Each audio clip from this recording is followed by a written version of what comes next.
Dobrodošli pri besedi v družbi. Beseda v družbi je en poizkus svetopisemske družbe, da midva z Benjamin Siter in Matjaž Črnivec predstaviva to, kar v bistvu vsak teden nekako počnemo pri naši molitvi redni, ko premišljujemo svetopisemske odlomke in se o njih pogovarjamo. In ker ste mnogi rekli, da bi vam prav prišle kakšne razlage Božje besede, smo rekli, da bomo poskusili začeti ustvarjati ta videoblog. V tem blogu sledimo enemu seznamu svetopisemskih odlomkov, ki ga promoviramo v okviru kampanje Berem besedo. Gre za seznam iz teh kazal, mojih 30 dni s Svetim pismom, in gre pač za odlomke, ki sledijo Jezusovi zgodbi skozi vse 4 evangelije in potem zgodbi njegovih učencev skozi apostolska dela. Nekako skušamo te odlomke prebrati, to je potem en odlomek na YouTubu, in potem ta drugi odlomek je najin pogovor o tem samem odlomku. Tako da, Matjaž, mogoče ti povej, zakaj se nam zdi pomembno, da beremo svetopismo in zakaj ga skušamo razlagati. Ja, redno branje Svetega pisma je ena duhovna disciplina, ki jo kristjani nujno potrebujemo, sploh če želimo živeti, preživeti in dobro živeti v tem času, v tem svetu, v katerem se lahko dostikrat počutimo tujci in v svetu, ki ne spoštuje naših vrednot in tako naprej. Ko začnemo redno brati Sveto pismo, pravzaprav ugotovimo, da lahko gledamo tudi drugače na ta svet. Ja, stvari so problematične, ampak mi tudi imamo neko poslanstvo. In Božja beseda nas sama hrabri, nam daje moč in vodstvo in ljubezen in potrpežljivost do ljudi okrog nas, do sveta okrog nas.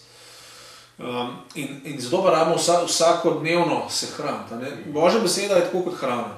In to Jezus sam prav, ne živi človek samo od kruha, živi od vsake besede, ki izhaja iz Božjih ust. Se pravi, mi, kristjani, potrebujemo, da vsak dan, tako kot moramo jesti vsak dan, moramo vsak dan pristopiti k Božji besedi, k Svetem pismu, seveda z vero, da slišimo, da bomo slišali živega Boga govoriti. Ker to je bistveno. Sveto pismo je knjiga, so pač črke na papirju, ampak imamo to obljubo, da ko pristopimo k branju z vero, nam živi Bog po Svetem duhu govori in začne spreminjati naše življenje na načine, ki si sami sploh ne bi mogli zamisliti. Ker dejansko prihaja drugo v nas, prihaja Božje življenje, prihaja Božje kraljestvo, kot Jezus pravi.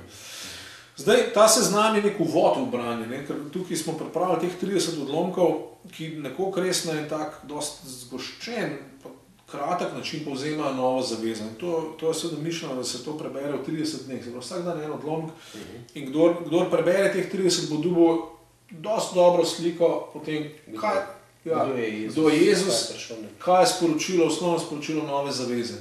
Ker imamo tudi zgodbo po tem, kako so Jezusovi učenci v apostolskih delih naprej širili to delo, to delovanje tega duha, dejansko, kako se je Božji duh po njih širil naprej.